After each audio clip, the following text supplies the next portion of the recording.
Bonjour et bienvenue à toutes et à tous dans ce bulletin matinal d'information. Nous sommes aujourd'hui le 11 mars 2026. L'attention de cette analyse approfondie se porte sur la région Europe et Russie.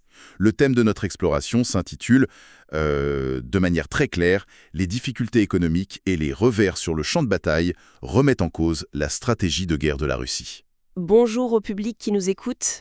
C'est un sujet particulièrement dense que nous allons aborder aujourd'hui. Absolument. Mais avant d'entrer dans le vif du sujet, il est important de préciser que ce bulletin est sponsorisé par ProWave AI et généré par Stylo News, l'application d'actualité propulsée par l'intelligence artificielle. Oui, et pour donner un peu de contexte sur cet outil, l'application Stylo News représente en fait la version grand public du logiciel Stylo Intellops. Exactement. C'est un outil qui a été initialement conçu de manière exclusive pour les opérations d'entreprise, les gouvernements et l'armée. Cela signifie simplement que notre public dispose aujourd'hui d'un accès tout à fait unique à un outil d'analyse de niveau décisionnel mondial. Un accès privilégié, en effet. La mission de notre analyse aujourd'hui est d'ailleurs de synthétiser les schémas d'événements des 2 dernières semaines. Il s'agira d'évaluer les impacts locaux, nationaux et internationaux, et d'examiner les perspectives des décideurs clés, ainsi que les sentiments exprimés sur les réseaux sociaux. C'est une mission essentielle. Dans un paysage géopolitique aussi chargé, il est crucial d'analyser les faits avec une précision clinique, sans aucune interférence émotionnelle ou idéologique. Maintenir cette neutralité rigoureuse permet vraiment d'analyser les faits sans le moindre parti pris. Décortiquons justement ces faits. Commençons par le théâtre des opérations le plus immédiat, c'est-à-dire le champ de bataille ukrainien. Les rapports de ces 2 dernières semaines dessinent une dynamique d'usure extrême. On observe que la Russie fait face à de lourdes pertes, limitant de facto sa capacité à lancer des offensives majeures. Tout à fait. L'adaptation de Moscou passe d'ailleurs par des mesures, des mesures législatives d'urgence. Récemment, la Douma d'État russe a adopté une loi spécifique visant à protéger les combattants étrangers de toute extradition. Pour pallier le manque d'effectifs. C'est ça. En offrant une immunité juridique à des ressortissants étrangers, la Russie tente de combler le vide sans avoir à déclencher une nouvelle vague de mobilisation nationale. Et parallèlement à cela, on observe une intensification drastique des frappes à distance. Les chiffres sur ce point sont frappants. Les sources mentionnent un record de 288 missiles lancés par la Russie au cours du seul mois de février 2026. C'est tout simplement le niveau d'intensité le plus élevé enregistré depuis l'année 2023. Et les cibles sont très spécifiques. Les infrastructures ferroviaires, hydrauliques et énergétiques ukrainiennes sont visées en priorité. L'objectif est double, paralyser la logistique et exercer une pression maximale sur les infrastructures civiles en plein hiver. Mais sur le terrain, les forces ukrainiennes continuent de capitaliser sur certaines vulnérabilités. Les faits rapportent que l'Ukraine a récupéré entre 400 et 435 km² de territoire dans le sud, près de Zaporijia. C'est une avancée notable. Oui, et au-delà du territoire, il y a des frappes chirurgicales très significatives. On note la destruction d'un système de défense aérienne russe S-400 à Belgorod et la neutralisation d'un dépôt de drones à l'aéroport de Donetsk. Sans oublier une baisse notable de l'activité de sabotage russe aux frontières nord de l'Ukraine. Absolument. Sur le plan juridique et de l'information, une avancée majeure est également à souligner. L'Ukraine a officiellement identifié un général russe responsable de la frappe dévastatrice de juillet 2024 sur l'hôpital pour enfants Okhmatidit de Kiev. C'est un élément d'une grande portée. Cela démontre que l'anonymat du commandement est révolu et que les responsabilités individuelles peuvent être tracées. Ces dynamiques de terrain se reflètent d'ailleurs de manière flagrante dans les postures des décideurs politiques. C'est une observation capitale. Du côté de Kiev, le président Volodymyr Zelensky insiste sur la résilience inébranlable du pays. Il refuse catégoriquement la tenue d'élections anticipées sans l'instauration préalable d'un cessez-le-feu. En face, le président russe Vladimir Poutine met ostensiblement l'accent sur le renforcement de la triade nucléaire russe.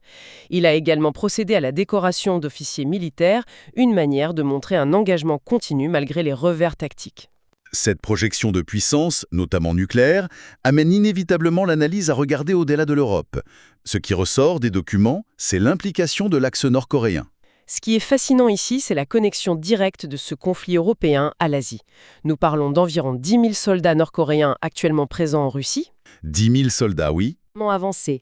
On parle de systèmes de défense Panzir, de capacités de guerre électronique, le tout assorti d'avantages économiques estimés à 20 milliards de dollars. C'est un échange de procédés qui renforce considérablement la stratégie nucléaire de Kim Jong-un. Exactement. Et le contraste est saisissant avec l'autre grand partenaire de la Russie, l'Iran, dont les ambitions nucléaires sont actuellement bloquées. Ce qui nous amène à l'escalade au Moyen-Orient. L'actualité récente est marquée par des frappes militaires des États-Unis et d'Israël contre l'Iran, avec comme point culminant l'assassinat du guide suprême iranien, Ali Khamenei. Un événement d'une portée géopolitique colossale. La mort d'Ali Khamenei a d'ailleurs intensifié la paranoïa de Vladimir Poutine concernant les changements de régime. Les analystes font un parallèle direct avec la fin de Mouammar Kadhafi en Libye. Les médias d'État russes ont d'ailleurs immédiatement condamné les frappes américano-israéliennes, les qualifiant de crimes de guerre. Oui. Et dans ce climat, on observe des tactiques croisées très révélatrices. L'Iran intensifie actuellement ses attaques de drones dans le Golfe, en imitant très précisément les tactiques d'essaimage russes. Et en réponse à cela, une donnée assez surprenante a émergé de nos sources. L'Ukraine a envoyé un contingent de spécialistes des drones en Jordanie. Leur mission est d'aider les bases américaines à se défendre contre ces mêmes drones iraniens. C'est une illustration parfaite de la manière dont l'expertise tactique locale, forgée sur le champ de bataille européen, s'exporte désormais mondialement. Face à cette contagion des conflits, la posture de l'OTAN et la sécurité européenne sont en pleine mutation. Les rapports factuels indiquent que 10 pays de l'OTAN, dont l'Allemagne, la Pologne, la Suède et les pays baltes, élaborent conjointement des plans d'évacuation massive de civils. Ce n'est plus de la simple théorie. La Pologne a d'ailleurs restreint son espace aérien pour des raisons de sécurité. Et les services de renseignement lituaniens signalent une expansion militaire russe préoccupante près des frontières de l'OTAN. Cette pression ravive le débat sur la dissuasion nucléaire en Europe. Le président français Emmanuel Macron s'apprête à clarifier la doctrine nucléaire de la France, souvent caractérisée par son ambiguïté stratégique. Cependant, cette initiative ne fait pas l'unanimité. La Pologne, par la voix de son conseiller à la sécurité, remet en question le rôle de la France et préfère s'en remettre explicitement au parapluie nucléaire américain. Un parapluie qui est lui-même soumis aux aléas politiques. Les conflits au Moyen-Orient divisent l'Union européenne et l'OTAN. Il y a une crainte réelle d'épuisement des ressources occidentales destinées à l'Ukraine. C'est pour cela que le secrétaire général de l'OTAN, Mark Rutte, plaide vigoureusement pour un soutien simultané sur les deux fronts. Et pendant ce temps, l'ancien président américain Donald Trump affirme vouloir négocier la paix, tandis que le chancelier allemand Friedrich Merz insiste sur l'implication indispensable de l'Europe dans tout futur accord. Ces divisions diplomatiques s'inscrivent dans un contexte de pressions économiques intenses. Si l'on se penche sur l'économie russe, les données montrent que le budget de l'État est sous une pression colossale. Les chiffres sont sévères. Les revenus pétroliers et gaziers de la Russie ont chuté de 44% en février 2026. Cela a entraîné un déficit budgétaire vertigineux de plus de 3 000 milliards de roubles sur seulement 2 mois. Une situation causée par la faiblesse des prix de l'énergie, un rouble maintenu fort et bien sûr le poids des sanctions. D'ailleurs, les conséquences internes se font sentir. Un cadre de Gazprom Neft, Anton Djalyabov, vient d'être arrêté pour corruption. La guerre énergétique se joue aussi sur les mers. Le naufrage récent du méthanier russe Arctic Metagaz, près de Malte, en est la preuve. Vladimir Poutine a accusé l'Ukraine d'une attaque par drone naval et qualifie l'acte de terrorisme. Il y a également eu des tentatives de sabotage avérées sur le gazoduc Blue Stream en mer Noire. Et dans ce contexte de vulnérabilité, certains pays jouent leur propre carte. La Hongrie, via son ministre Péter Szijjártó, négocie actuellement à Moscou pour sécuriser son propre approvisionnement énergétique. C'est un échiquier très complexe. Et cette mondialisation a d'autres impacts, parfois dans des domaines inattendus, comme la santé et la culture. Oui, nos sources signalent des cas de dengue diagnostiqués à Lviv, en Ukraine, suite à des voyages aux Maldives. L'Organisation mondiale de la santé a même dû émettre une mise en garde concernant la propagation des maladies tropicales. Sur le plan culturel, l'Ukraine a lancé un appel officiel pour exclure la Russie de la Biennale de Venise. La guerre s'immisce vraiment dans toutes les strates de la société et cela se lit très clairement dans l'analyse des sentiments sur les réseaux sociaux. Tout à fait. L'examen des tendances sur la plateforme X révèle que les utilisateurs expriment toujours un fort soutien à la défense ukrainienne et aux politiques de l'OTAN. En revanche, ils critiquent sévèrement les politiques de l'Alliance concernant les pénuries de gaz naturel liquéfié et l'inflation des prix, particulièrement dans les pays baltes. Les divisions européennes face au conflit américano-iranien suscitent également une profonde inquiétude en ligne. Le public perçoit de réelles fractures. C'est une anxiété palpable et très documentée par les données. Pour conclure ce bulletin, résumons les événements à venir qu'il faudra surveiller de près.